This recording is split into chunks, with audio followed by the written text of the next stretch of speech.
ಗುರುರ್ಬ್ರಹ್ಮ ಗುರುರ್ವಿಷ್ಣು ಗುರುರ್ದೇವೋ ಮಹೇಶ್ವರಃ ಗುರು ಸಾಕ್ಷಾತ್ ಪರಬ್ರಹ್ಮ ತಸ್ಮೈ ಶ್ರೀ ಗುರವೇ ನಮಃ.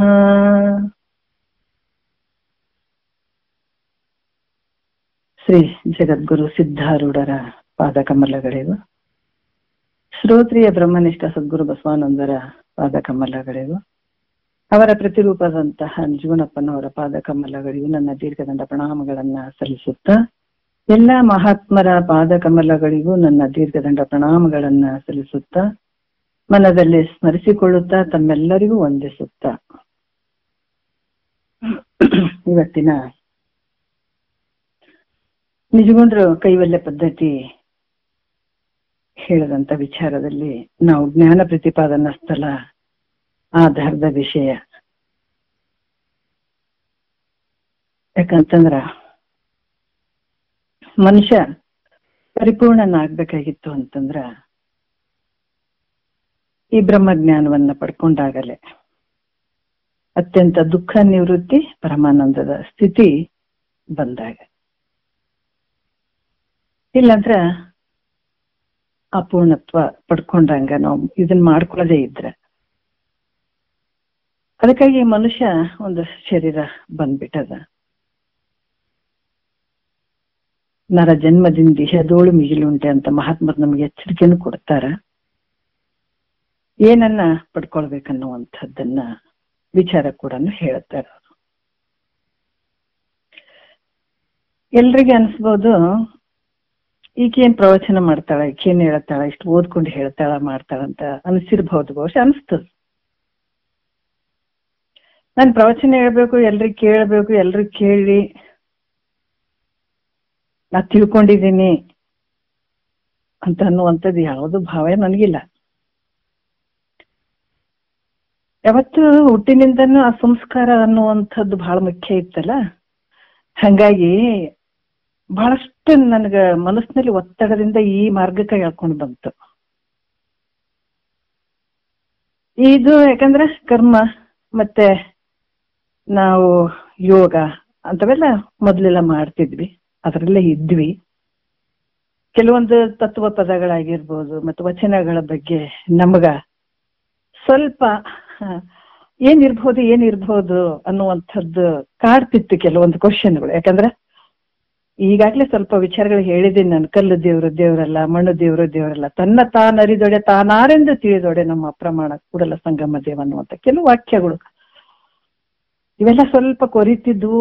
ಹಂಗಾಗಿ ಈ ಜ್ಞಾನದ ವಿಚಾರ ಬಸವಾನಂದರು ಅನ್ನುವಂಥವ್ರು ಎಲ್ಲಿ ದೊಡ್ಡ ಶಿವಪತ್ರಪ್ಪ ಗುರುಗಳ ಹತ್ರ ಅವ್ರು ತುಂಬಾ ವರ್ಷ ಇದ್ಕೊಂಡು ಕೇಳಿದಂಥವ್ರು. ನಮ್ಮ ಭಾಗ್ಯಕ್ಕನುಸಾರವಾಗಿ, ನಮ್ಮ ಪುಣ್ಯಕ್ಕನುಸಾರವಾಗಿ ಅವರು ನಾವ್ ಅಲ್ಲಿ ಇದ್ದಲ್ಲೇ ನಮಗ್ ಸಿಕ್ಕರು. ಬಟ್ ಇದೇ ಉಸಿರಾಗಿ ನನಗ್ ಬೇಕು ಅನ್ಕೊಂಡು ಕೇಳೋದಕ್ಕೆ ನಾನು ಇದನ್ನ ಕೇಳ್ಬೇಕು, ತಿಳ್ಕೊಳ್ಬೇಕನ್ನುವಂಥ ಒಂದು ಹಂಬಲ. ತಿಳ್ಕೊಂಡಿವಿ, ಇನ್ನೂ ಕಂಟಿನ್ಯೂ ಅಲ್ಲೇ ಇತ್ತು. ನಾನು ಯಾವಾಗ್ಲೂ ಬೇಡ್ಕೊಳ್ವಂಥದ್ದು, ಅಪ್ಪ ಈ ಶ್ರವಣದಿಂದ ನನ್ನ ದೂರ ಮಾಡ್ಬೇಡ, ನನ್ಗೆ ಒಟ್ಟಿಗೆ ಬಟ್ಟಿಗೆ ಎಲ್ಲ ಕೊಟ್ಬಿಟ್ಟಿಯ, ಬಟ್ ಇದರಿಂದ ನನ್ನನ್ನ ದೂರ ಮಾಡ್ಬೇಡಪ್ಪ, ನನ್ ಕೊನೆಯವರೆಗೂ ನಾನು ಇಲ್ಲೇ ಇರ್ಬೇಕು, ಇದನ್ನೇ ಕೇಳ್ತಾ ಇರ್ಬೇಕನ್ನುವಂತ ಒಂದು ಭಾವ ನನ್ನಲ್ಲಿ ಬಹಳ ಇತ್ತು. ಒಂದು ಸಲ ಇದ್ದಕ್ಕಿದ್ದಂಗೆ ನಮ್ಗ ಟ್ರಾನ್ಸ್ಫರ್ ಅಂತ ಕೊಟ್ಬಿಟ್ರು ಅಲ್ಲಿ. ಬಟ್ ನನಗಾದಂತ ನೋವು ನಿಜವಾಗಿ ಅಷ್ಟಿಷ್ಟಲ್ಲ. ಆಕಾಶನೇ ಮ್ಯಾಲ್ ಬಿತ್ತು ಅನ್ನೋವಂತ ಒಂದು ಸಿಕ್ಕಾಪಟ್ಟೆ ಆಗ್ಬಿಡ್ತು ನನಗ. ಏನ್ ಮಾಡೋದು, ನನ್ಗೆ ಯಾವ್ದು ಬೇಕಾಗಿಲ್ಲ, ಇದು ಯಾವ್ದು ಬೇಕಾಗಿಲ್ಲಪ್ಪ, ನನಗೆ ಅಧಿಕಾರ ದುಡ್ಡು ಏನು ಇಷ್ಟು ಒಟ್ಟಿಗೆ ಬಟ್ಟಿಗೆ ಕೊಟ್ಟಿಯಲ್ಲ ಅಷ್ಟು ಸಾಕು ನನಗೆ. ಈ ವಿಚಾರ ನನ್ನ ಕೊನೆ ಸಂದರ್ಭದಲ್ಲಿ ಕೂಡ ಈ ವಾಕ್ಯವಳೆ ನನಗಿರ್ಲಿ ಅಂತ ನಾನು ಬೇಡ್ಕೊಂಡಿದ್ದೆ. ಆದ್ರೂ ನನಗೆ ಇದರಿಂದ ನೀನ್ ದೂರ ಮಾಡಕತ್ತೀಯಲ್ಲ ಅಂತ ತುಂಬಾ ದುಃಖ ಆಗಿ ಅಳ್ತಾನೆ ಇದ್ದೆ. ನನಗೆ ಗೊತ್ತಿರ್ಲಿಲ್ಲ, ಆಗ ಕಣ್ಣ ನೀರು ತಾವೇ ಹೋಗ್ತಿದ್ವಿ. ಯಾಕಂದ್ರೆ ನಾನು ಬಯಸಿದ್ದು ಇದನ್ನೇ ಕೇಳ್ಬೇಕನ್ನುವಂಥದ್ದು ಅಪೇಕ್ಷೆ ತುಂಬಾ ಇತ್ತು ನನಗೆ. ಅವಾಗ ಇಲ್ಲಿಂದ ನಾನು ಹೋಗ್ಬೇಕಾಗ್ತದಲ್ಲ, ಇನ್ನು ನಾನು 7 ಗಂಟೆಯಿಂದ 8 ಗಂಟೆವರೆಗೆ ಕ್ಲಾಸ್ ಇರಂಗಿಲ್ಲಲ್ಲ ಅನ್ನುವಂಥದ್ದು ಆ ತುಳಿತ, ಆ ಒಂದು ದುಃಖ ಸಿಕ್ಕಾಪಟ್ಟೆ ದುಃಖ ಆಗಿತ್ತು. ಇದ್ದಕ್ಕಿದ್ದಂಗೆ ಕಣ್ಣೀರು ತಾವೇ ಹೋಗ್ತಿದ್ವಿ. ಯಾಕಂದ್ರೆ ನನ್ನ ಪ್ರಪಂಚ ಬೇರೆ ಏನು ಕಾಣ್ತಿರ್ಲಿಲ್ಲ. ಇದು ಒಂದು ಪ್ರಪಂಚ ಬಿಟ್ರೆ ನನಗೆ ಬೇರೆ ಯಾವ್ದು ನನಗೆ ಇಷ್ಟನೂ ಇರ್ಲಿಲ್ಲ. ಬಟ್ ಒಬ್ಳಕಂಬ ಮಾತಲ್ಲ, ಹಂಗಾಗಿ ಏನ್ ಮಾಡೋದು, ಎಲ್ಲ ಶೂನ್ಯ ಅನಿಸ್ತಾ ಇದೆ. ಇದು ಬಿಟ್ರೇನೆ ನನಗೆ ಬೇರೆ ಜಗತ್ತು ಬೇಡ ಅನಿಸ್ತಾ ಇದೆ. ನನಗೆ ತುಂಬಾ ಅಳ್ತಾ ಇದ್ದೆ ರಾತ್ರಿ 3 ಗಂಟೆಗೆ. ಯಾಕಂತಂದ್ರೆ ಕೆಲವೊಂದು ತರ್ಕಕ್ಕೆ ನಿಲ್ಕದೇ ಇರುವಂತ ಘಟನೆಗಳು ನಮ್ಗೆ ಆಗ್ತಾವ ಅನ್ನೋದಕ್ಕೆ ಈ ವಾಕ್ಯ ಹೇಳ್ತಾ ಇದ್ದೀನಿ ನಾನು. ಆ ದೇವ್ರಂದ್ರೇನು, ಅವ್ರ ವಾಕ್ಯ ಅಂದ್ರೆ ಕೆಲವೊಂದೊಂದ್ಸಲ ನಮಗೂ ಭಾವನೆಗಳು ಬಂದು ಹೋಗ್ತಿದ್ವು. ಬಹಳಷ್ಟು ಇದು ಟ್ರಾನ್ಸ್ಫರ್ ಆಯ್ತಲ್ಲ ನನಗೆ. ನಾನು ಏನ್ ಕೇಳಿದ್ದೆ ನಿನ್ನ ಹತ್ರ, ಅಷ್ಟೊತ್ತಿಗೆ ಬಸವಣ್ಣಂದ್ರು ಅವ್ರು ಒಂದ್ ಸ್ವಲ್ಪ ದಿವಸ ಹೋಗ್ಬಿಟ್ಟಿದ್ರು, ಅಂದ್ರೆ ತೀರ್ಕೊಂಡಿದ್ರು, ದೇಹ ತ್ಯಾಗ ಮಾಡಿದ್ರು. ಅವಾಗ ನಿಜಗುಂಡ್ರಪ್ಪರ ಹೇಳ್ತಾ ಇದ್ರು, ನಾನ್ ಬಸವಣ್ಣಂದ್ರೆ ಕೇಳ್ಕೊಂಡದ್ದು ಏನು ಅಂದ್ರ, ಅಪ್ಪ ನನ್ಗೇನು ಇಂಥದ್ದು ಯಾವ್ದು ಬೇಡ ಅಂದಿದ್ದೆ, ಆದ್ರೂ ನನಗೆ ಈ ಶ್ರವಣದಿಂದ ನಾನು ದೂರ ಮಾಡ್ಬೇಡಪ್ಪ ಅಂತ ಹೇಳಿದ್ದೆ ನಾನು. ಆದ್ರೂ ನೀನ್ ನನಗ ಈ ಇದನ್ನ ದೂರ ಮಾಡ್ತಾ ಇದ್ದಿ ನೀನು ಅಂತ ಹೇಳ್ಬಿಟ್ಟು ಏನೋ ಒಳಗ್ ಕ್ವಶನ್ ಮಾರ್ಕು ಆತನ ಜೊತೆ ನಾನೇನೋ ಒಂದು ಸಂವಾದ ತರ ನನಗ್ ನಡೀತಾ ಇತ್ತು. ಆದ್ರೆ ಇದ್ದಕ್ಕಿದ್ದಂಗೆ ಕಣ್ಣೀರು ಹೋಗ್ತಾನೆ ಇದ್ವು. ಗೊತ್ತಿಲ್ಲ, ಅದು ಒಂದು 15 ದಿವಸ 10 ಕಣ್ಣಾಗ ನೀರು ಹೋಗಿ ಹೋಗಿ ಕಣ್ಣೆಲ್ಲ ಒಳಗ್ ಹೋಗಿದ್ವು, ಬತ್ತಿನಂಗ್ ಆಗ್ಬಿಟ್ಟಿತ್ತು. ಗೊತ್ತಿಲ್ಲ. ಅವಾಗ ನಮ್ಮನೆಯವ್ರು 3 ಗಂಟೆ ರಾತ್ರಿ 3 ಗಂಟೆ ಎಚ್ಚರಾಗಿ ನಾನು ಕೂತಿದ್ದೀನಿ, ಕಣ್ಣಾಗ ನೀರು ಹೋಗ್ತಾ ಇದ್ದಾವ. ನಮ್ಮನೆಯವ್ರಂದ್ರು, ಎಷ್ಟ್ ಅಳ್ತಿ ನೀನು, ಸಾಕು. 15 ದಿವಸದಿಂದ ನಾನು ನೋಡ್ತಾ ಇದ್ದೀನಿ, ಕಣ್ಣೀರ್ ಹಂಗ ಹೋಗ್ತಾ ಇದ್ದಾವ, ಈ ಸಾಕು ನಿಂಗ ಇಷ್ಟೆಲ್ಲ ಯಾಕೆ ಇದ್ ಮಾಡ್ತೀನಿ ನೀನು ಅಂತ ಅವ್ರು ಸ್ವಲ್ಪ ನನ್ನ ಮೇಲೆ ರೇಗಿದ್ರು. ಹಿಂಗಂದ್ರು ಸ್ವಲ್ಪ. ನಾನಂದೆ, ನೀವ್ ಇಲ್ಲ ರೀ, ನೀವು ಸುಮ್ನೆ ಇರ್ರಿ, ನನಗ ಗುರುಗಳಿಗೆ ಬಿದ್ದದ, ನನಗ್ ಟ್ರಾನ್ಸ್ಫರ್ ಮಾಡ್ಬೇಡ, ನನ್ಗೆ ಇಲ್ಲಿಂದ ದೂರ ಮಾಡ್ಬೇಡ ಅಂತ ನಾನು ಅವ್ರಿಗೆ ಎಷ್ಟು ಕೇಳ್ಕೊಂಡಿದ್ದೆ ನಾನು. ಆದ್ರೆ ನನ್ನ ಈ ಟ್ರಾನ್ಸ್ಫರ್ ಕೊಟ್ಟು ನಾನು ದೂರ ಮಾಡ್ತಾ ಇದ್ದಾರೆ, ನನಗ ಅವ್ರಿಗೆ ಬಿದ್ದದ, ನೀವೇನ್ ಅನ್ಬೇಡ್ರಿ ಅಂತ ನಾನು ಅವ್ರಿಗೆ ಹೇಳಿದೆ. ಹೇಳಿ ಮಲಗಿದ ನಂತರ, ಬಟ್ ಯಾರು ನೀವು ನಂಬ್ತಿರೋ ಬಿಡ್ತಿರೋ ಗೊತ್ತಿಲ್ಲ ನನಗ, ಕೆಲವೊಂದು ತರ್ಕಕ್ಕೆ ನಿಲ್ಕದೇ ಇರುವಂತ ಘಟನೆಗಳು ನಮ್ಗೆ ನಡೀತಾವಂತೀವಲ್ಲ. ನಾನು ಒಂದು ವಿಚಾರ ಇದನ್ನ ಹೇಳ್ತಾ ಇದ್ದೀನಿ. ಮಲಗಿದಾಗ ನಾನು ಮಲಗಿದ್ದೀನಿ, 3 ಗಂಟೆ ಮೇಲ್ಗಡೆ ಮಲಗಿದ್ದೀನಿ, ನಿದ್ದೆ ಹತ್ತಿದೆ. ಬಸವಣ್ಣಂದ್ರು ಬಂದ್ರು, ಅಲ್ಲಿ ಹಾಲು ಎತ್ತು ನಮ್ ಸೋಫಾ ಸೆಟ್ ಮೇಲೆ ಕೂತ್ಕೊಂಡ್ರು, ನಾನು ಕೆಳಗಡೆ ಕೂತ್ಕೊಂಡಿದ್ದೀನಿ. ಅವರು ಬಂದು ನನ್ನ ತಲೆ ಮೇಲೆ ಹಿಂಗ ಕೈ ಇಟ್ರು. ಕೈ ಇಟ್ಟ ತಕ್ಷಣ ನನಗ್ ಫುಲ್ ರೋಮಾಂಚನ, ನಡುಗ್ತಾ ಇದ್ದೀನಿ. ಅಷ್ಟು ಒಂದು ವೈಬ್ರೇಷನ್, ಎಲ್ಲ ಕತ್ತಲ, ಏನು ಕಾಣ್ತಾ ಇಲ್ಲ ನನಗ. ಆದ್ರೆ ತಲೆ ಮೇಲೆ ಕೈ ಇಟ್ಟದ್ದು ಒಂದು ನನಗ್ ನಡ್ಕ ಶುರು ಆಗ್ಬಿಟ್ಟದ, ಸಿಕ್ಕಾಬಿಡೆ ನಡ್ಕ ಅಂತ ಹಿಂಗೆಲ್ಲ ನಡುಗ್ತಾ ಇದ್ದೀನಿ. 1-2 ನಿಮಿಷ ಸೆಕೆಂಡ್ ಇಟ್ರೇನು, ಆಮೇಲೆ ನನಗೆ ಸುಮ್ಮನೆ ಅಷ್ಟೇ ಎಚ್ಚರ ಆಗ್ಬಿಡ್ತು. ಬಟ್ ನಾನು ತುಂಬಾ ಸಂಪೂರ್ಣ ಬದಲಾವಣೆ ಆಗಿದ್ದೆ ನಾನು. ಯಾಕೆ ನನಗಾದಂತ ಅನುಭವ ಬಹಳ ಬದಲಾವಣೆ ಆಗಿದ್ದೆ ನಾನು. ನನಗೆ ಯಾವ್ದು ನೆನಪಿಲ್ಲ, ಏನೇನ್ ದುಃಖ ಬರ್ತಾ ಇಲ್ಲ, ಯಾವ ವಿಚಾರಗಳು ಬರ್ತಾ ಇಲ್ಲ ನನಗೇನು, ಎಲ್ಲ ಒಂದು ಸ್ತಬ್ಧ ನಿಲ್ಲಾಗ್ಬಿಟ್ಟಿತ್ತು ನನ್ನ ಮನಸ್ಸು. ನನಗನಿಸ್ತು, ವಿವೇಕಾನಂದರಿಗೆ ಕೆಲವ್ರೆಲ್ಲ ನಾವು ಹಿಂದಿನ ಮಹಾತ್ಮರಿಗೆ ಹಿಂಗ ಆಗ್ಯದಂದ್ರ ನಾವ್ ಹಂಗೆ ಆಗ್ತದ್ರಿ ಹಿಂಗೆ ಆಗ್ತದ್ರಿ ಅಂತ ನಾವ್ ಹೇಳ್ತೀವಿ, ಕ್ವಶನ್ ಮಾಡ್ತೀವಿ. ಅದ್ರ ಕೆಲವೊಂದು ತರ್ಕಕ್ಕೆ ನಿಲ್ಕದೇ ಇರುವಂತ ಘಟನೆಗಳು ನಡೀತಾವ ಅಂತ ನಾನು ಹೇಳಕ್ ಇದು ಒಂದು ವಿಚಾರ ಹೇಳಬೇಕನ್ನಿಸ್ತು. ಬಟ್ ನಾವು ಗುರು ಎಲ್ಲಾ ಒಂದು ದಿವಸಗಳಾಗಿರ್ಬೋದು, ಯಾವುದೇ ಇರ್ಬೋದು, ನಾನು ಹೇಳ್ಬೇಕು, ಶಾಸ್ತ್ರ ಹೇಳ್ಬೇಕಂತ ನಾನು ಪ್ರಶ್ನೆ ಕಂಡಿಲ್ಲ. ನಾನು ಹೇಳ್ಬೇಕು ಯಾರಿಗೂ, ಅದು ಏನ್ ಇಲ್ವೇ ಇಲ್ಲ ನನಗೆ. ಬಟ್ ಅವತ್ತೇ ನಾನ್ ತಿಳ್ಕೊಬೇಕು, ನಾನು ತಿಳ್ಕೊಬೇಕನ್ನುವಂತ ಭಾವದಲ್ಲೇ ಇದ್ದಂತವಳು. ಬಟ್ ಅವತ್ತು ನಮ್ಗೆ ಅಮಾವಾಸ್ಯೆ ಅಂತ ಗೊತ್ತಾಗಂಗಿಲ್ಲ, ಅಮಾವಾಸ್ಯೆ ಅಂತ ನಾವು ನೋಡ್ಲಿಲ್ಲ, ಹುಣ್ಣಿಮೆ ಅಂತ ನೋಡ್ಲಿಲ್ಲ. ಅವತ್ತು ನಾವು ಆ ಊರಿಗೆ ಹೋದ ದಿವಸ ಅಮಾವಾಸ್ಯೆನೇ ಇತ್ತು. ಅಲ್ಲಿ ಎಲ್ರು ಅಂದ್ರು, ಹೋಗಿ ಸಾಹೇಬ್ರು ಅಮಾವಾಸ್ಯೆ ದಿವಸ ಬಂದಾರಲ್ಲ ಅಂದ್ರು, ನಮ್ಗೆ ಯಾವ್ದು ಕಾಣ್ಲಿಲ್ಲ ಅದು. ಆಮೇಲೆ ನಾವ್ ಅಲ್ಲೇ ಅವತ್ತ ಅಮಾವಾಸ್ಯೆ ದಿವಸನೇ ಎಲ್ಲ ಸಾಮಾನುಗಳು ಅಲ್ಲೆಲ್ಲೆಲ್ಲಿ ಬಿಸಾಕಿದ್ವಿ. 7 ಗಂಟೆಯಿಂದ 8 ಗಂಟೆವರೆಗೂ ನಮ್ಗೆ ಇರಕ್ಕಂತೂ ಆಗಂಗಿಲ್ಲ, ಕ್ಲಾಸ್ ಇಲ್ದೆ ಶಾಸ್ತ್ರ ಇಲ್ದೆ ಇರಕ್ಕಂತೂ ಆಗಲ್ಲ. ಬಟ್ ಅವತ್ತೇ ಅನ್ಕೊಂಡಿವಿ, ನಾವ್ ಇವತ್ತಿನಿಂದ 7 ಗಂಟೆಯಿಂದ 8 ಗಂಟೆವರೆಗೂ ನಾವು ನಡ್ಸೋಣ ಅಂತ ಅವತ್ತೇ ಒಂದ್ ಸಂಕಲ್ಪ ಮಾಡ್ಕೊಂಡಿವಿ. ಆಮೇಲೆ ಅದು ಮಾಡ್ಕೊಂಡ ನಂತರ ಪ್ರತಿ ದಿವಸ ಅಲ್ಲೇ ಆಯ್ತು. ಕೆಲವರು ಅಲ್ಲಿನೂ ಬಂದು ಇಲ್ಲ ನಾವು ಕೇಳ್ತೀವಿ ಮಾಡ್ತೀವಿ ಅಂತ ಅದು ಒಂದ್ ಸ್ವಲ್ಪ ದಿವಸ ನಡೀತು ಹಂಗೆ.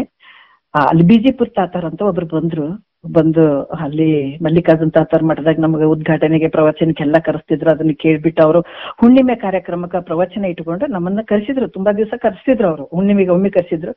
ಒಂದು ಸಲ ಹುಣ್ಣಿಮೆ ಇದ್ದದ್ದು ನಮಗ್ ಗೊತ್ತಿರ್ಲಿಲ್ಲ. ಅವಾಗ ಶನಿವಾರ ಇತ್ತು. ಅವತ್ತ ನಮ್ಮ ಮನೆಯವ್ರಿಗೆ ಹೇಳಿದೆ, ಇಲ್ರಿ ಸ್ವಲ್ಪ ತಾತಾರ ಇವತ್ತ ಮಠದ ಕಡೆ ಹೋಗಿ ಬರೋಣ. ಬಟ್ ಎಲ್ಲಿ ಮನಸ್ಸು ಹೋಗ್ತಿರ್ಲಿಲ್ಲ, ಒಂದು ಮಠ ಒಂದು ದೇವಸ್ಥಾನ ಹಿಂಗ ಬಂದಂಥವ್ರು. ಅವಾಗಿಲ್ಲ, ಸ್ವಲ್ಪ ಮಠದ ಕಡೆ ಹೋಗಿ ಬರೋಣ ರೀ, ಇವತ್ತು ಶನಿವಾರ ಐತಲ್ಲ ಸಾಯಂಕಾಲ ಅಂತಂದು ಹೋದ್ವಿ ನಾವು. ಬಟ್ ಅವ್ರು ಸುಮ್ಮನೆ ಕೂತಿದ್ರು, ನಮ್ಮನ್ ಕಂಡು ಬಹಳ ಖುಷಿ ಪಟ್ಟು 1 ಗಂಟೆ ಅವ್ರ ಜೊತೆ ಮಾತಾಡ್ಕೊಂಡು ಅಪ್ಪ ನಾವ್ ಬರ್ತೀವಿ ಅಂತಂದ್ವಿ.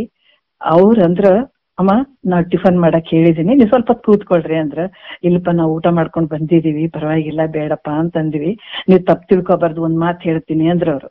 ಏನಪ್ಪಾ ಅಂತಂದ್ವಿ ಅಂದ್ರ, ನೋಡಮ್ಮ ಈ ನಮ್ಮನೆಯವ್ರು ನಾವಿಬ್ರು ಇದ್ವಿ, ಇಲ್ಲ ನಾನು ಈಗ ತಾನೇ ನನ್ ಗುರುವಿನ ಹತ್ರ ಹೋಗಿ ಬೇಡ್ಕೊಂಡು ಬಂದೆ, ಇವತ್ತ ಹುಣ್ಣಿಮೆ ಕಾರ್ಯಕ್ರಮ, ನಮ್ಗೆ ಹುಣ್ಣಿಮೆ ಅಂತ ಗೊತ್ತಿರ್ಲಿಲ್ಲ, ನಮ್ಗೇನು ಗೊತ್ತಿರ್ಲಿಲ್ಲ, ಬಟ್ ಹುಣ್ಣಿಮೆ ಕಾರ್ಯಕ್ರಮ ಇವತ್ತ ನಾವು ಒಬ್ರಿಗೆ ಹೇಳಿದ್ವಿ, ಇವತ್ತ ಪ್ರವಚನಕ್ಕಂತ ಹೇಳಿದ್ವಿ, ಆದ್ರ ಅವರಿಗೆ ಏನೋ ಇದ್ದಕ್ಕಿದ್ದಂಗೆ ಸ್ವಲ್ಪ ಹುಷಾರಿರ್ಲಾರ್ದ ಏನೋ ಅಡ್ಮಿಟ್ ಆಗಿದಾರಂತ. ಬಟ್ ಪ್ರತಿ ತಿಂಗಳ ನಾವು ನಡ್ಸ್ಕೊಂತ ಬಂದಿದೀವಿ, ಇವತ್ತ ಇಮ್ಮಿಡಿಯೇಟ್ಲಿ ಯಾರು ಹೇಳೋದು ಅಂತ ನಾನು ಸಿಕ್ಕಾಪಟ್ಟೆ ಯೋಚನೆ ಮಾಡ್ಕೊಂಡು ಕುಂತಿದ್ದೆ.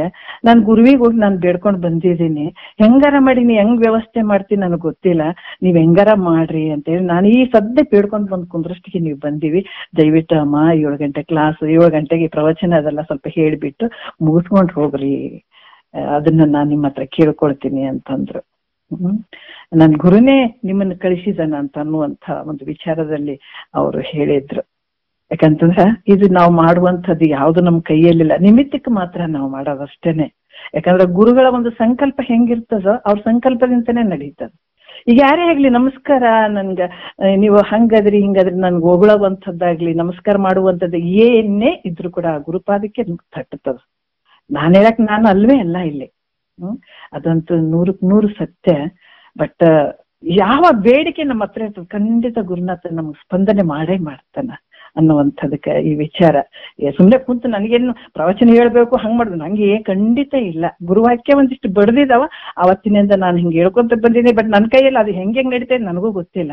ಬಟ್ ಗುರುನಾಥನ ಒಂದು ಸಂಕಲ್ಪ ಅಂತೂ ಮಾತ್ರ 100% ನಿಜ ಅಂತ ಹೇಳ್ಕೊತೀನಿ ನಾನು. ಸ್ವಲ್ಪ ಹೇಳ್ಬೇಕನ್ನಿಸ್ತು, ಯಾಕೋ ಹೇಳಿದೆ ನಾನು.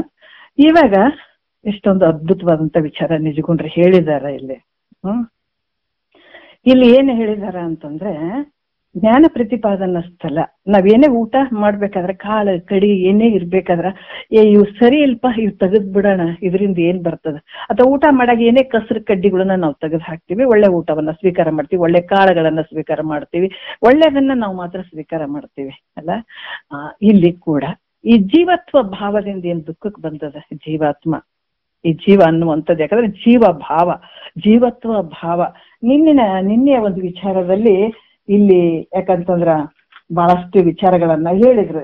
ಎಂದಿನಂತೆ ದೇಶ ಕಾಲ ಗತಿ ದೇಹದ ಅಭಿಮಾನ ಅನ್ನುವಂಥದ್ದು, ಎಂದಿನಂತೆ ನವಗುಣಗಳು 9 ಗುಣಗಳು, ಮತ್ತೆ ನಿಂದೆ ವಂದನೆ, ಯಾಕಂದ್ರೆ ನಿಂದೆ ಬಂದ್ರು ಕೂಡ ಸಮಸ್ಥಿತಿಯಿಂದ ಇರುವಂತ ಹೇಳುವಂಥದ್ದು ಇರ್ತಾನತ.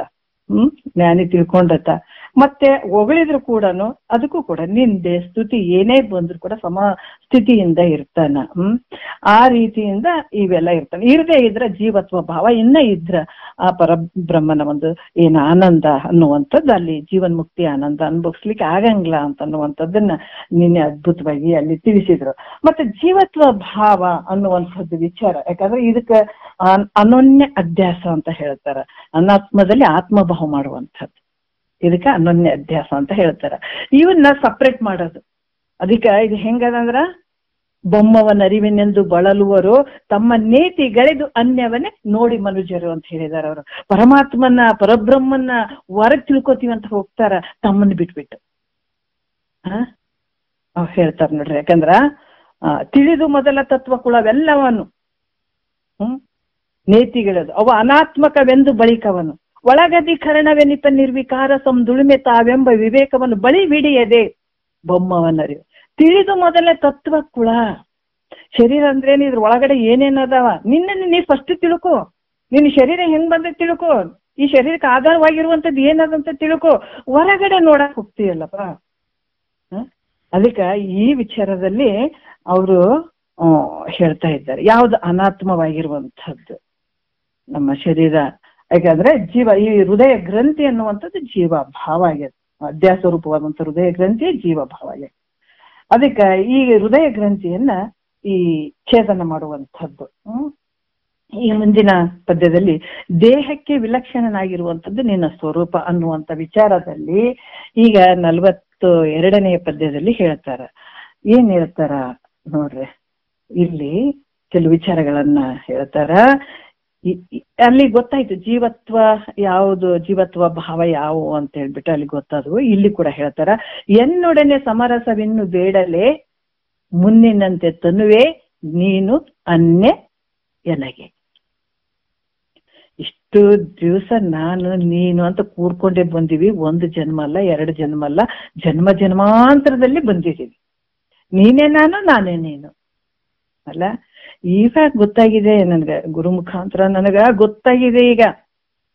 ಅದಕ್ಕೆ ಹೇಳ್ತಾರಲ್ಲ, ಈಗ ಗೊತ್ತಾದ್ಮೇಲೆ ಮಹಾತ್ಮರು ಹೆಂಗ್ ಹೇಳ್ತಾರ ನೋಡ್ರಿ, ಗೆಳತಿ ನಾನೊಬ್ಬಾಕಿ ಮನಿಯಾಗ ಹ್ಯಾಂಗಿರಲವ್ವ ಗೆಳತಿ, ಎಷ್ಟ್ ಚಂದ ಹೇಳ್ತಾರ.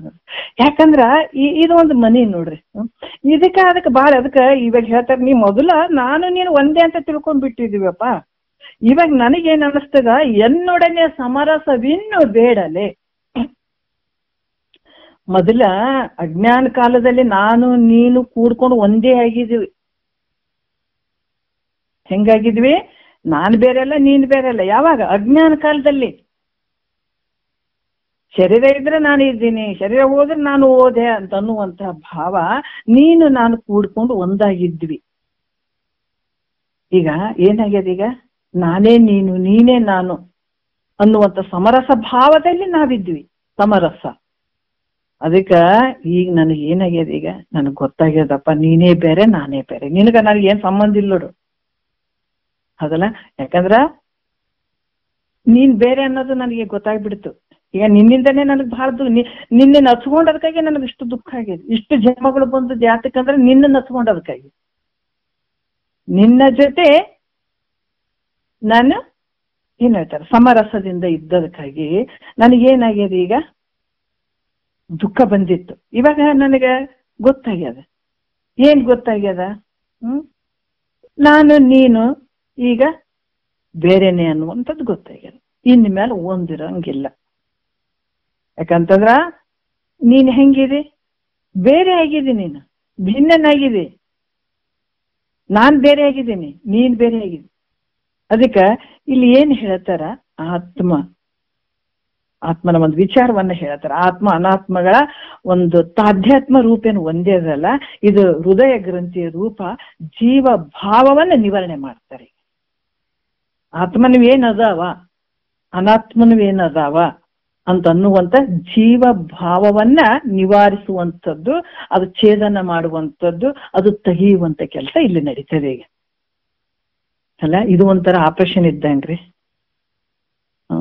ಇದು ಯಾಕಂದ್ರೆ ಈ ಶಾಸ್ತ್ರ ನಂಗ ಇದು ನಮ್ಮನ್ನ ನಾವು ತಿಳಿಬೇಕಾದಂಥದ್ದು ಸಾಮಾನ್ಯ ಅಲ್ಲ. ಅದಕ್ಕೆ ಬಹು ಸುಲಭ ಬ್ರಹ್ಮಜ್ಞಾನ ಗುರು ಒಲಿದು ಪೇಳದಿರಲು ಬ್ರಹ್ಮನಿಗೂ ಅಸಾಧ್ಯ ಅಂತಿರು.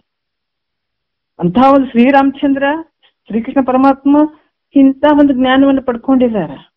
ಸದ್ಗುರುಗಳನ್ನ ಮಾಡ್ಕೊಂಡು ಇದೇ ಜ್ಞಾನವನ್ನು ಪಡ್ಕೊಂಡಿದ್ದಾರೆ. ಅದಕ್ಕೆ ಬಹಳ ಸುಲಭನೂ ಐತೆ, ಬಹಳ ಕಠಿಣನೂ ಐತೆ ಇದು. ಇವಾಗ ಅದಕ್ಕೆ ಹೇಳ್ತಾರೆ, ಇದು ಒಂದು ಸದ್ಗುರು ಹೇಳ್ದಂಗ ನಡೆದಾಗ ಈ ಆಪರೇಷನ್ ಸಕ್ಸಸ್ ಆಗ್ತದ ಅಲ್ಲ. ಒಂದು ಒಂದು ಒಂದು ಈ ಕಣ್ಣು ನೋಡ್ರಿ, ಯಾಕಂದ್ರೆ ಒಂದು ಜ್ಞಾನದ ಕಣ್ಣು ಮುಚ್ಚಿಬಿಟ್ಟದ. ಈಗ 2 ಕಣ್ಣು ಬರೀ ವಿಷಯಾದಿಗಳನ್ನ ನೋಡ್ತೀವಿ, ಅದ್ರ ಸುಖ ಇದ್ರ ಸುಖ ಅಂತ ಎಲ್ಲ ಹುಡುಕ್ತಾ ಇದ್ದೀವಿ. ಆದ್ರೆ ನಿಜವಾದಂತ ವಸ್ತುವನ್ನು ನೋಡುವಂತ ಕಣ್ಣು ನಂಬುದು ಮುಚ್ಚೇ ಬಿಟ್ಟದ. ಈಗ ಕಣ್ಣಿನ ಆಪರೇಷನ್ ನಡೆದ ನೋಡ್ರಿ, ಓಪನ್ ಮಾಡುವಂತ ಕೆಲಸ ಇವೆಲ್ಲ. ಜ್ಞಾನದ ಕಣ್ಣು ಯಾವಾಗ ಓಪನ್ ಆಯ್ತು ಅಂದಾಗ ಇವೆ 2 ಕಣ್ಣು ಬಂದಾಗ್ಬಿಡ್ತಾವ. ಬಂದಂದ್ರೆ ಮುಚ್ಚಿ ಹೋಗದಂಗ ಅಲ್ಲ, ಮಿಥ್ಯವಾಗಿರುವಂತಹ ಇವು ಇಂದ್ರಿಯಗಳು ಮಿಥ್ಯಾಗ ಹೋಗ್ತಾವ. ಜ್ಞಾನದ ಕಣ್ಣು, ನಿಜವಾದ ಕಣ್ಣು, ಜ್ಞಾನದ ಕಣ್ಣು ಇದು ಓಪನ್ ಆಗ್ತದ. ಅದಕ್ಕ ಇಲ್ಲಿ ಕೂಡ ಏನ್ ಹೇಳ್ತಾರ, ಅನಾತ್ಮ ಆತ್ಮಗಳ ಒಂದು ತಾಧ್ಯಾತ್ಮ ರೂಪವಾದಂತ ಈ ಹೃದಯ ಗ್ರಂಥಿ ಅಂದ್ರೆ ಅದು ಒಂದು ಗಂಟು ಇದ್ದಂಗೆ. ಶರೀರದಾಗ ಒಂದು ಗಂಟು ಇದ್ರೆ ಎಲ್ಲ ಕಡೆ ನೋವು ಕೊಡ್ತದ ನೋಡ್ರಿ. ನಾವ್ ಆರಾಮಿರ್ತೀವಿ ಅವಾಗ, ಇಲ್ರಿ ಇಲ್ಲಿ ಬಹಳ ಬ್ಯಾನೆ ಆಗ್ಯದ್ರಿ, ಇಲ್ಲಿ ಬ್ಯಾನೆ ಆಗ್ಯದ್ರಿ, ಇಲ್ಲಿ ನೋವಾಗ್ಯದ್ರಿ, ಯಾವಾಗ ಇದರಿಂದ ಪಾರಾಗ್ಯವ್ರಿ ಅಂತೀವಿ. ಶರೀರಕ್ಕೆ ಬಂದಾಗ ಏನಾದ್ರೂ ಒಂದು ಗಂಟಾಯ್ತು, ಅದಾಯ್ತು ಇದಾಯ್ತು ಅಂತಂದ್ರ ಯಾವಾಗ ಅದನ್ನ ತೆಗೆದ್ಬಿಟ್ರೆ ಸಾಕಪ್ಪ ಅನ್ನಂಗ ಆಗಿರ್ತದಲ್ಲ. ಅದ್ರಂಗ ಈ ಜನ್ಮ ಜನ್ಮದಲ್ಲಿ ಕಾಡಿದಂತ ಒಂದು ಗಂಟು ಯಾವ್ದಂದ್ರೆ ಇದು ಹೃದಯ ಗ್ರಂಥಿ. ಇದು ಬಹಳಷ್ಟು ತೊಂದರೆ ಕೊಡುವಂಥದ್ದು ಇದು. ಅದಕ್ಕೆ ಇವತ್ತು ನಮ್ಗೆ ಯಾಕೆ ದುಃಖ ಆಗ್ಯದಂತಂದ್ರೆ ಇದನ್ನ ಹಂಗ ಬೆಳೆಸಿದೀವಲ್ಲ. ಎಲ್ಲಾ ಜನ್ಮಗಳಲ್ಲಿ ಬೆಳೆಸ್ಕೊಂಡೇ ಬಂದಿದ್ದೀವಿ.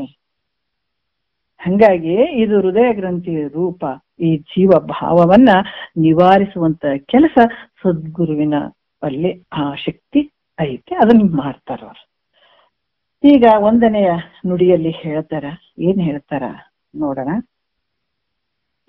ಪುಸಿ ನೀನು ನಿಜ ಅವನು, ಮಲವೆರಡರ ಬೆಸುಗೆ ನೀನು ಅತಿ ಶುದ್ಧ ನಾನು, ಕರ್ಮ ವಿಸರ ದೇಳಿಗೆ ನೀನು ಸಾಕ್ಷಿಯಾನು, ಭಾವಿಸಿ ಬಂದವದು ನೀನು ಮೋಕ್ಷ ಆನು ನಾನು. ಎಷ್ಟು ಅದ್ಭುತವಾಗಿ ಅವರು ನಮಗೆ ಹೇಳುತ್ತಾರ. ಯಾಕಂದ್ರ ನಿಜ ಪುಸಿ ನೀನು. ಪುಸಿ ಅಂತಂದ್ರ ಏನು? ಸುಳ್ಳಾಗಿರುವಂಥದ್ದು. ಯಾಕಂತಂದ್ರ ನೀನ್ ಹೆಂಗಿದ್ದಿ ಅಂತಂದ್ರ ಸುಳ್ಳಾಗಿರುವಂಥವನು. ಹೇಳ್ತಾರಲ್ಲ, ಪ್ರಾಗ್ಭಾವ, ಪ್ರಧ್ವಂಸ ಭಾವ, ಅನ್ಯೋನ್ಯ ಭಾವ, ಮತ್ತೆ ಅತ್ಯಂತ ಅಭಾವ ಅಂತ. ಮೊದಲು ಇರ್ಲಿಲ್ಲ ಶರೀರ, ಮತ್ತೆ ತೋರ್ತದ, ಮತ್ತೆ ಅಡಗ್ತದ. ಇದು ಸುಳ್ಳಾಗಿರುವಂಥದ್ದು. ಈ ಶರೀರ ಹೆಂಗದಂತಾರ? ಪುಸಿಯಾಗಿರುವಂಥದ್ದು. ನೀನಿದೆ, ತೋರ್ದಂಗ ಆಗ್ತದ, ಮತ್ತೆ ಇಲ್ದಂಗ ಆಗ್ತದ. ನಮ್ಗೆ ಅನುಭವಕ್ಕೆ ಬರ್ಬೇಕಂತಂದಾಗ ನಾವು ಜಾಗ್ರ ಸ್ವಪ್ನ ಸುಸುಪ್ತಿಯನ್ನ ನೋಡ್ಕೊಳ್ಬಹುದು. ಮತ್ತೆ ಪುಸಿ ನೀನು ನಿಜ ಅವನು, ನಾನು ಸತ್ಯವಾಗಿರುವಂಥವನು. ಯಾಕಂತಂದ್ರ 3 ಕಾಲದಲ್ಲಿ ಇರುವಂಥವನು, 3 ಅವಸ್ಥೆಯಲ್ಲಿ ಇರುವಂಥವನು, 3 ಶರೀರದಲ್ಲಿ ಇರುವಂಥವನು ಅಲ್ಲ. ಜಾಗ್ರ ಸ್ವಪ್ನ ಸುಸುಪ್ತಿಯಲ್ಲಿ 3 ಶರೀರದಲ್ಲಿ ಇರುವಂಥವನು ನಾನೇ ಇದ್ದೀನಿ. 3 ಕಾಲದಲ್ಲಿರುವಂಥವನು ನಾನೇ ಇದ್ದೀನಿ. ಈ ರೀತಿಯಾಗಿ ನಾನು ನಿಜವನ್ನ, ನಾನು ಯಾವಾಗ್ಲೂ ಇರುವಂಥವನು. ಮಲವೆರಡರ ಬೆಸುಗೆ ನೀನು. ಮಲವೆರಡರ ಯಾವ ಮಲ ಅಂತಂದ್ರೆ ಈ ತಾಯಿ ತಂದಿ. ತಾಯಿ ರಕ್ತ, ತಂದೆಯ ರೇತು, ಇವೆರಡು ಮಿಶ್ರದಿಂದ ಹುಟ್ಟಿರುವಂತಹದ್ದು. ಸ್ವಲ್ಪ ಡೀಪ್ ಆಗಿ ಹೋದ್ರೆ ಕೆಲವು ವಿಚಾರಗಳನ್ನ ಕೂಡ ಹೇಳುತ್ತಾರ ಅವರು. ಯಾಕಂದ್ರೆ ಒಬ್ಬ ತಾಯಿ ಏನು, ತಾಯಿಯ ರಕ್ತ ಅದು ಪ್ರತಿ ಮಂತ್ಲಿ ಆಗುವಂಥದ್ದು, ಅದೇ ನಿಂತು ಈ ಶರೀರ ಆಗಿರುವಂಥದ್ದು. ಅದಕ್ಕೆ ಇದು ಬಹಳ ಶುದ್ಧ ಐತೇನಂತಂದ್ರೆ ಇದು ಇಲ್ಲ, ಇದು ಹೊಲಸಿನಿಂದ ಕೂಡಿದಂತ ಶರೀರ. ಯಾಕಂತಂದ್ರ ಈ ಮಲವೆರಡರ, ಮಲ ಅಂತಂದ್ರ ಇವು ಶುದ್ಧ ಅದಾವೇನು? ಇಲ್ಲ. ಅದಕ್ಕ ಮಲವೆರಡರ ಒಂದು ಬೆಸುಗೆ ನೀನು. ಇಲ್ಲಿ ಕೂಡ ಏನ್ ಹೇಳ್ತಾರ ಅಂದ್ರ, ಇದೇ ಒಂದು ತಾಯಿ ತಂದೆ ರೇತು ರಕ್ತವನ್ನ ಕೂಡಿ ಈ ಶರೀರ ಆಗುವಂಥದ್ದು. 1 ತಿಂಗಳಿಗೆ ತಲೆ ಆಗುವಂಥದ್ದು, 2 ತಿಂಗಳಿಗೆ ಭುಜಗಳು ಆಗ್ತಾವ, 3 ತಿಂಗಳಿಗೆ ಏನು ಎದೆ ಆಗ್ತದ, 4 ತಿಂಗಳಿಗೆ ಹೊಟ್ಟೆ ಆಗ್ತದ, 5 ತಿಂಗಳಿಗೆ ಕೈ ಕಾಲುಗಳು ಆಗ್ತಾವ. ಆಮೇಲೆ 6 ತಿಂಗಳಿಗೆ ಏನಾಗ್ತದ, ಬೆರಳುಗಳು, ಆಮೇಲೆ ಉಗುರುಗಳು ಇವೆಲ್ಲ ಆಗ್ತವೆ. 7 ತಿಂಗಳಿಗೆ ಪೂರ್ಣ ಶರೀರ ಆಗ್ತದೆ. 8 ತಿಂಗಳಿಗೆ ತ್ರಿಕಾಲ ಜ್ಞಾನ ಆಗ್ತದ. 9 ತಿಂಗಳಿಗೆ ನೋಡ್ರಿ ಅದು ಮತ್ತೆ ಭೂಮಿಗೆ ಬರುವಂಥದ್ದು. ಇವೆಲ್ಲ ಒಂದು ಶರೀರ ಸಂಪೂರ್ಣ ತಗೊಂಡು ಬರುವಂಥದ್ದು. ಯಾವುದರಿಂದ? ತಾಯಿ ತಂದೆ ಅಂಶದಿಂದ ಕೂಡಿದಂತ ಈ ಶರೀರ. ತಾಯಿ 3 ಅಂಶ, ತಂದೆ ಒಂದಿಷ್ಟು ಅಂಶ. ಯಾಕಂದ್ರೆ ಮ್ಯಾಲಿಯೂ ಒಂದಿಷ್ಟು ಅಂಶಗಳು ತಾಯಿ ಅದಾವ, ಒಳಗಿನ ಅಂಶಗಳು ತಂದೆ ಅದಾವ. ಇವೆರಡು ಕೂಡ ಶರೀರ ಆಗಿದೆ. ರಕ್ತ, ಮಾಂಸ, ಚರ್ಮ ಇವೆಲ್ಲ ಮ್ಯಾಲಿನ ಅಂಶಗಳು, ತಾಯಿ ಅಂಶಗಳು ಆಗ್ತಾವ. ಇದು ಮಾಯದ ಅಂಶ ಅದ. ಒಳಗಡೆ ಎಲುಬು, ರಕ್ತ, ಎಲುಬು, ನರ, ಮಜ್ಜ ಅನ್ನುವಂಥದ್ದು ಗಟ್ಟಿಯಾದಂತ ಪದಾರ್ಥ ತಂದೆಯದಾಗ್ತದ. ಇವೆರಡರ ಕೂಡಿ ಬಂದಂತ ಶರೀರ. ಆದ್ರ ಇಲ್ಲಿ ಕೂಡ ಹೇಳ್ತಾರ, ಅದಕ್ಕ ಏನ್ ಹೇಳ್ತಾರ, ಮಲವೆರಡರ ಬೆಸುಗೆ ನೀನು. ಈ ರೀತಿಯಾಗಿ ಬಂದಂಥದ್ದು ಈ ಶರೀರ ಐತಪ್ಪ. ಮತ್ತೆ ಇದು ಯಾಕಂದ್ರೆ ಇದು ಪರಿಣಾಮವಂತ ಬಂದದ್ದು, ಹಾಲು ಕೆಟ್ಟ ಬಸರಾದಂಗ.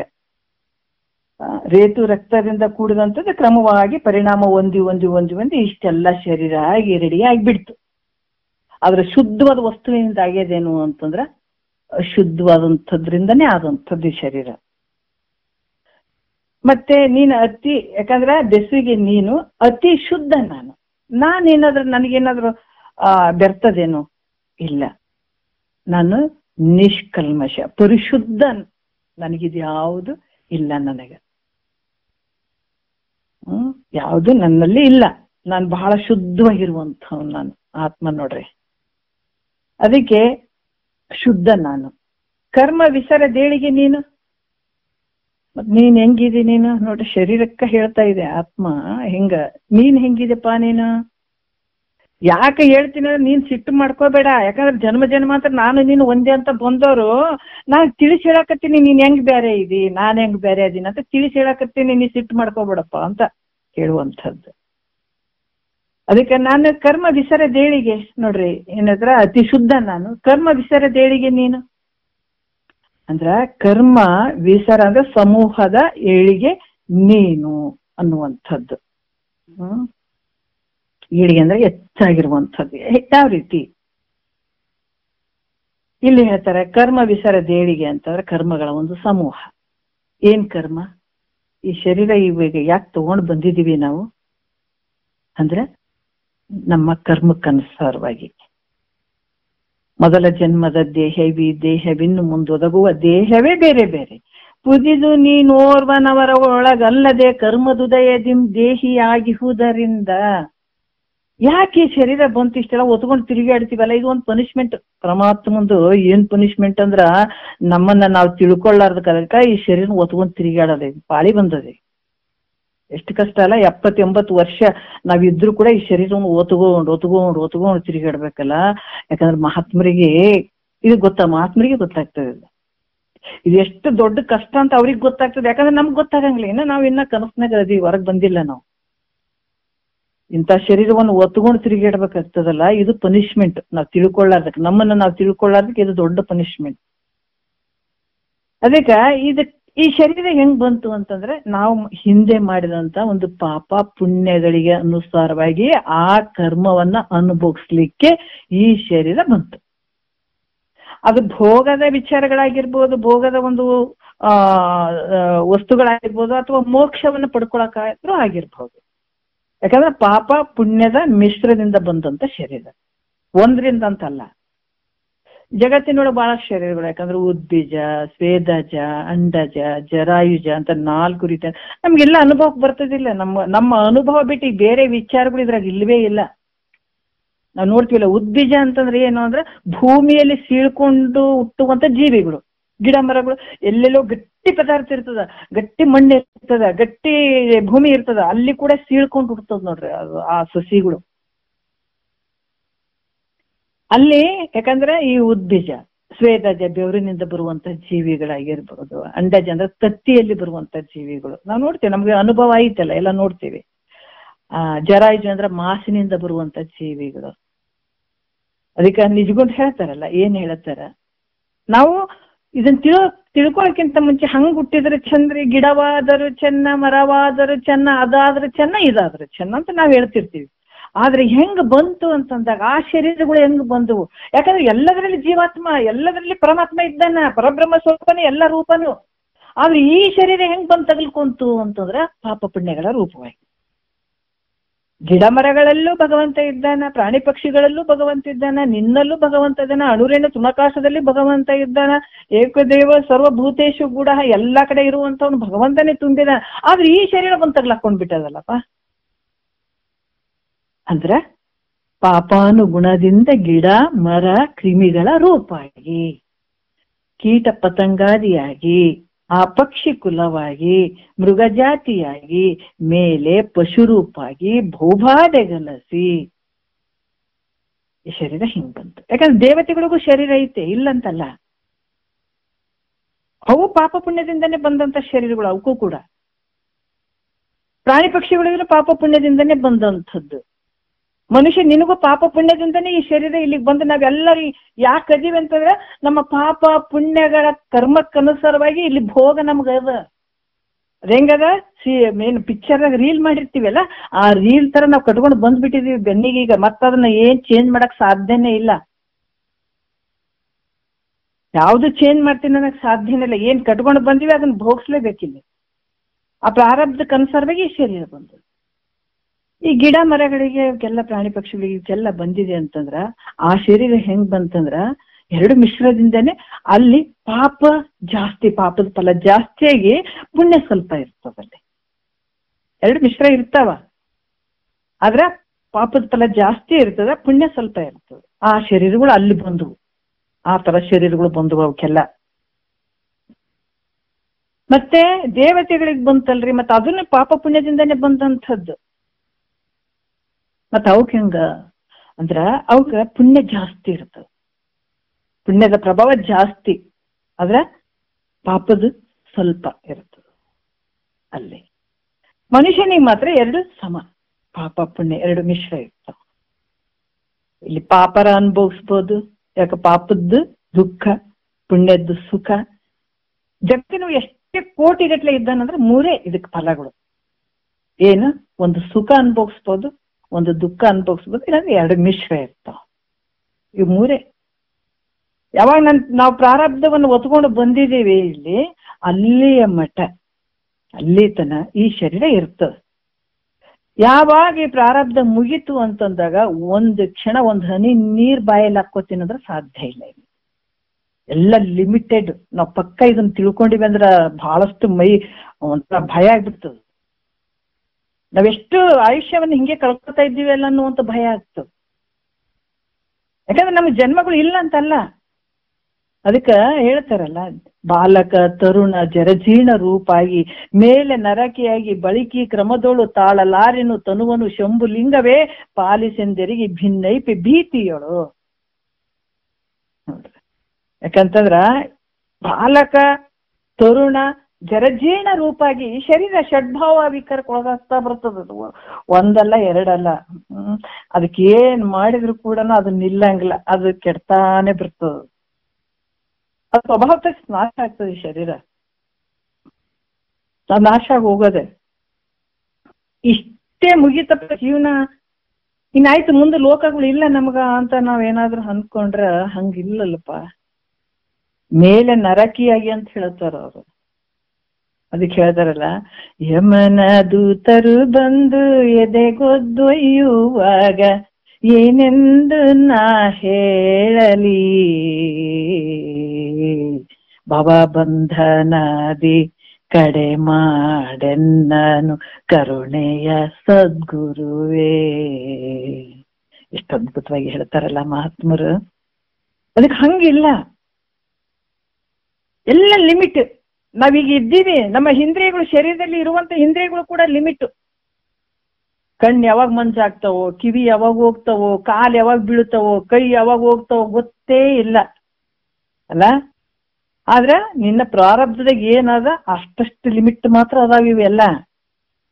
ಒಂದಿಷ್ಟು ಏನಾದ್ರು ಒಂದ್ ನೀರ್ ಕುಡ್ತೀನಿ ತಡಿಯಪ್ಪ, ಈ ಭೂಮಿ ಮೇಲೆ ಇರ್ತೀನಿ ಅಂತ ಇರಕ್ ಸಾಧ್ಯನೇ ಇಲ್ಲ. ಮುಗಿತ್ತು ನಿನ್ನ ಪ್ರಾರಬ್ಧ. ಎಷ್ಟು ದಿವಸ ಇರ್ತದ ಅಷ್ಟು ದಿವಸ ಶರೀರ ಓಡಾಡ್ಕೊಂಡಿರ್ತದ ಅಲ್ಲಿ ಅಂತ ಮುಗಿತು.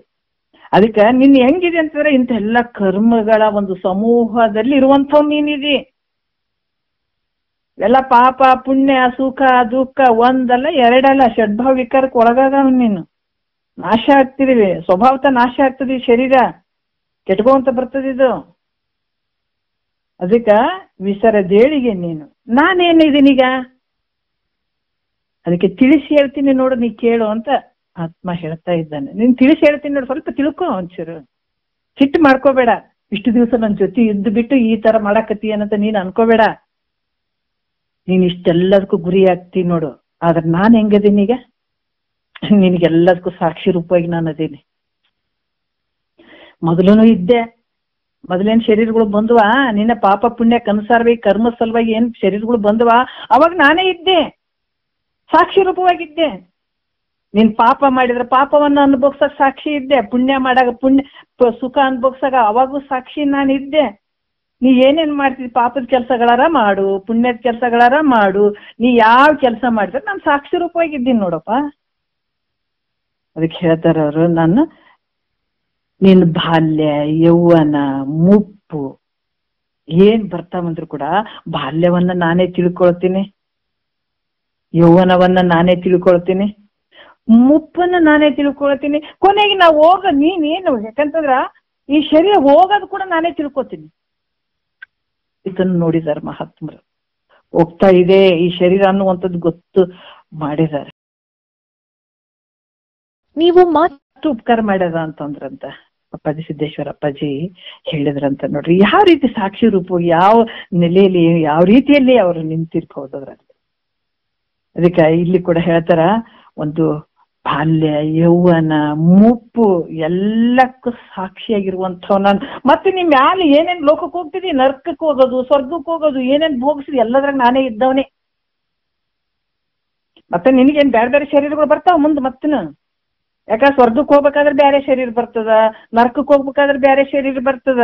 ನೀನೇನ್ ನೆಮ್ಮದಿಯಾಗಿ ಇಲ್ಲಿ ಬಾಳ್ ರೊಕ್ಕ ರೂಪಾಯಿ ಅದಾವ್ರಿ ನಾನ್ ನೆಮ್ಮದಿಯಾಗಿ ಅದನ್ನಂತ ಏನ್ ಇರ್ಬೇಡಪ್ಪ.